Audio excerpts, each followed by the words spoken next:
Good afternoon, everyone.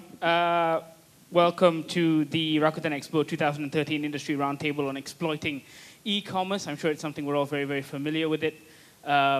The industry anyway, it causes our wallets to weep and our credit cards to cry and bleed. But this particular discussion is being held as a kind of primer to find out what's going on in the industry at the moment, as well as to ascertain trends, challenges, and seeing what's afflicting Malaysians and both the public and the industry when it comes to e-commerce. Let me introduce you very quickly to our panelists. The MC had done a very good job, but just to recap, we have Masaya, Euno, the President and Chief Executive Officer of Rakuten Online Shopping. We've got Kelvin, the Chief Commercial Officer of Packet One Networks. Peng, the Chief Operating Officer of Berjaya Books and Berjaya Radio Shack. Shylendra, Head of Agency Relations at Google Malaysia. And Hing, the Founder and Executive Director of ipay 88. I'm going to get right into it, because we don't have very much time. But let's start with the state of e-commerce in Malaysia. And I was going to start off with a question for Masaya.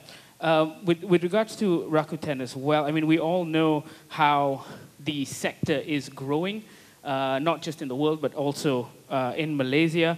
Now, do you think that, in your experience in Asia, Southeast Asia, and Malaysia, is e-commerce in this country going along the right track? Actually, I mean, if you compare e-commerce to other countries, the infrastructure level is much more mature. So, of course, not only do you need the number of merchants to become a merchant on our marketplace, but also, of course, you need to think about the other factors. For example, if they are able to have an environment to have internet access, and then once you make the payment, of course, the payment has to be secure as well, and also going the one last mile to the actual customer. So in that sense, we feel that it's not only the merchants, but also the internet penetration rate, also the payment, and also the logistics. These are the three key factors which makes e-commerce successful. And in that sense, the partners that we have been working on, we really do not have any problems whatsoever. And I think it's now the next step is to actually teach the merchants that it is okay to do online and also expand your business as well. And how difficult is that? I mean, I guess a lot of merchants in Malaysia are still coming from a somewhat old-fashioned approach, if you will. So how difficult is it to make that case? I mean, this is something that it's not only in Malaysia, but also the other countries as well. I mean, when we also started in Japan in the late 90s, it was also the same kind of situation as well. I mean, for example, in the late 90s, you have to do dial-up to do to get on the internet as well. So in that sense, the environment is laid out for Malaysia. But actually, if you still look at the consumer behavior, people still go to the shopping malls on the weekend or so. Actually, I'm so used to trying to avoid the traffic, so I don't want to go to the shopping malls on the weekends. But this is also, I mean, you have to change the mindset of the merchants.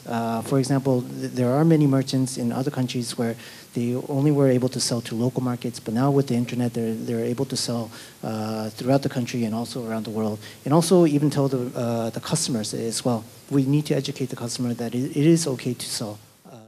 Mentioned with regards to different infrastructures coming together to make that shopping experience as painless as possible, if you will. And so, which is why I'd like to talk to, I guess, both P1 and ipay 88. I mean, they're both, involved in those parts of the infrastructure. Can you tell us about broadband in Malaysia and how that's enough to ease the populace into shopping online? Yeah. Actually, just back up a little bit. So e-commerce really, I mean, when did it start? I would say it started sometime around 2000 during the dot-com era, And today we are like, probably, 10 years, 12 years, 13 years. And honestly speaking, I think in Malaysia that has not picked up. I know there are a lot of things that has gone in. We have seen a lot of certain e-commerce by the banks and all that. But I do not really see a tremendous growth in that. Although I would tend to think that in the next couple more years you would definitely see that. Now, so the question we have to ask ourselves is, so what empowers e-commerce, right? So I think there are a couple of things, and Masaya, San mentioned a few. I think first is the broadband access, right? You definitely need the internet to do it, all right?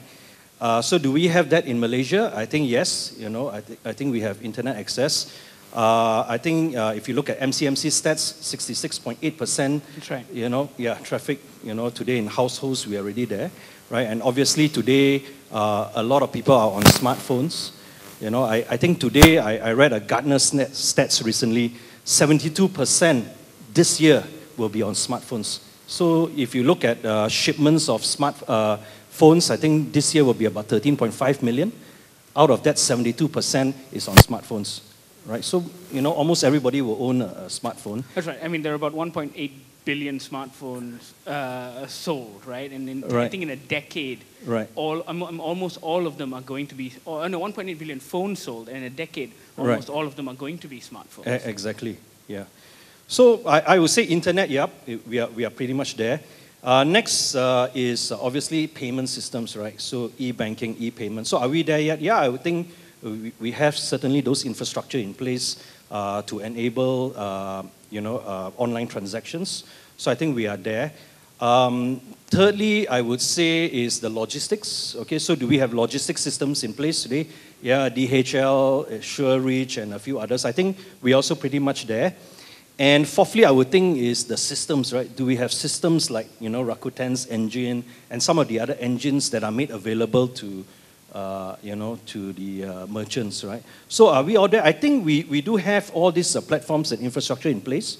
Although I don't see a real tremendous growth in e-commerce, but I tend to think that while infrastructure is here, I think the next few years we'll see a lot of, if you like, e-commerce take off. Right. Yeah. Well, I'll get to payment security in a second, but with regards to, I guess, why e-commerce hasn't taken off, and with regards to failures in implementation, why do you think that is, Shylendra? I mean, what's, in your experience at Google, what's holding us back? I mean, and also in your experience from Mudah.my as well. I mean,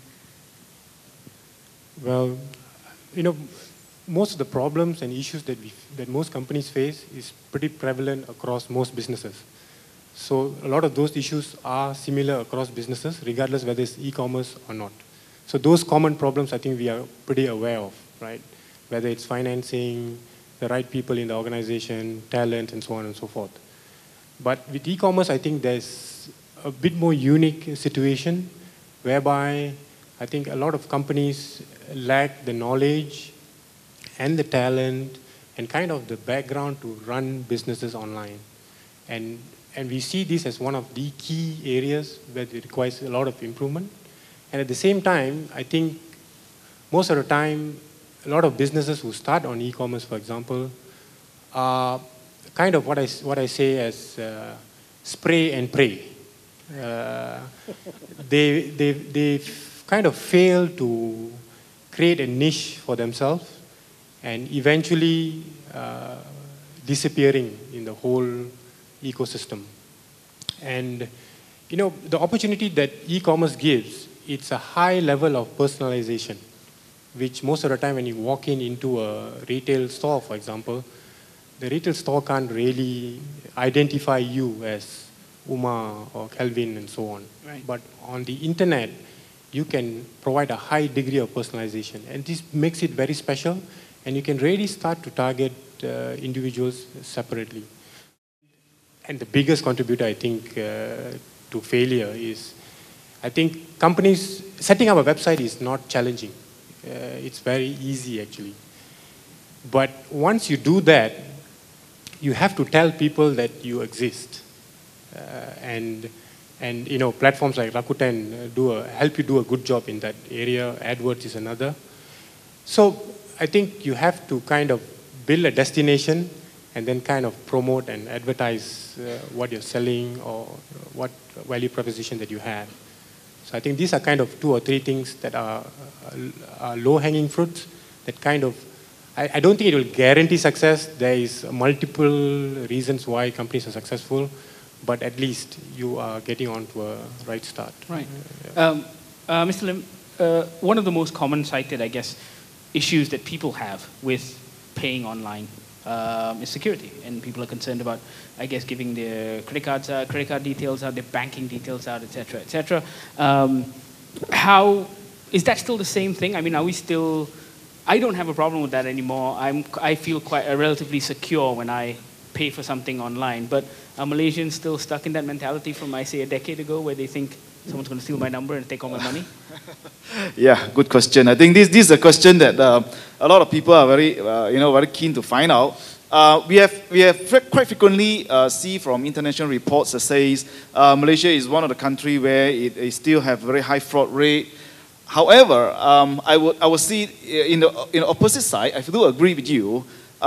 We process close to 1 million transactions a month, and honestly, our fraud rate, it is down to less than half in 1,000.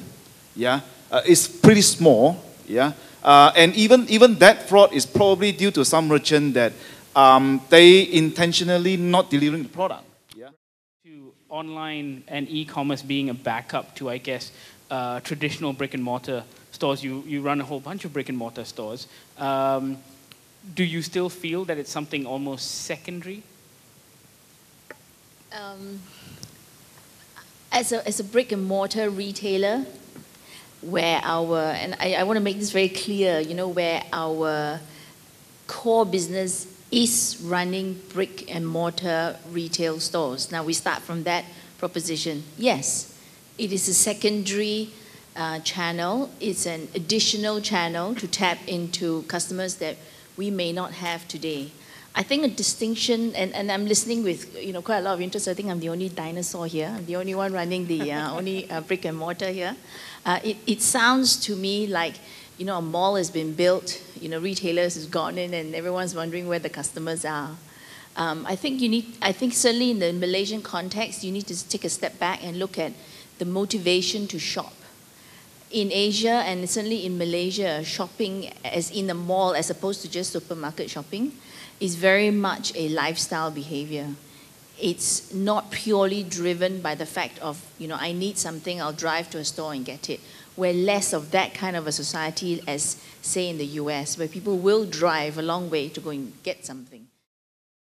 From the point of view of a brick and mortar retailer, I guess it's still, online sales for us is still seen as an incremental and an additional channel, and which is why the Rakuten model has been so successful. I know I haven't been put up here just to, because for us... But it supplements. Yes, at the end of the day, we are principally a brick and mortar retailer. So whatever we do has to first support that proposition. Then anything else we can do, any additional revenue we can have on top of that is on top of that. For Malaysia, what really surprised us was that it is different. I mean, we had different results from the other countries. People here are beginning to buy things which you don't really need to look and feel. For example, the supplements, the whatever. I mean, you're going to get what you know. And also, you're buying it from a specific merchant on Rakuten who has that brand as well. So I mean, I still feel that there is a majority of the people I think they still feel afraid of buying something online. So that's why we need to work with the the big merchants, the borders, the whatever names that people can trust. I think it is the high cost of, or at least the perceived high cost of transforming their business from brick and mortar to a digital one. To them is high cost. I personally think that they have an issue in that, rather than to say that the excess cost is high, because it is not. At P1, right, to have broadband and you know, data and voice, that's just like 99 ringgit, right, a month, right, and you have got decent internet access, right. So I don't think that's very expensive, right, and I think some of my other competitors are also very competitive in those pricing. So right. I don't think access is an issue, but I think education, you know, just what Shylendra was saying, you know, is an issue, right, helping them to understand what it needs to transform their businesses from brick and mortar, or at least to complement that to a digital one. Right. So I think definitely the market is maturing. That plays a part. The infrastructure is also maturing. Payment gateways are maturing, so that helps a lot. And a lot of platform players are also coming into the market. That helps it a lot as well. But I think, you know, the underlying difference is more and more data and insights is available about the market. For example, if you take search queries as a measure, Right. 1 in 3 queries today in this category, whether it's clothes, electronics, and so on, is being done on mobile today in Malaysia, right? So if you take that as a measure, that kind of gives you some insight into the behavior of Malaysians broadly. We know the fact that almost 30% of people are on smartphones, and that is reflecting on search queries as well. So to make the shopping payment experience as smooth as it can on a smaller device versus a big notebook or PC. So that's where we look at competition will always come in. It should have come in 3 years ago, and it will continue to come in now and years to come. But that is not the biggest challenge. The biggest challenge is to stay relevant, understand the technology risk, and stay ahead. So that is more relevant than any competitor, because competitor will always come in any minute, any month, any year. Final thoughts about, I guess, and maybe a piece of advice, if you will, to Malaysian businesses who aren't already in the game, other than the fact that they already know it's too late. But, you know, other than that. I think for the businesses who do not have an online presence, I mean, again, now is the time that you definitely should join. And also what we mentioned earlier is that it's very, very difficult to try to do it by yourself as well. I mean, for a platform like us, I mean, getting the traffic to come into your site and exposing your product, I mean, this is our bread and butter. This is what we do best. And of course, you know, we always tell the merchants, I mean, Rakuten probably is not your only solution. Your solution might be the competitors. Your solution might be trying to do it by yourself as well. But you must try, and you must have a presence.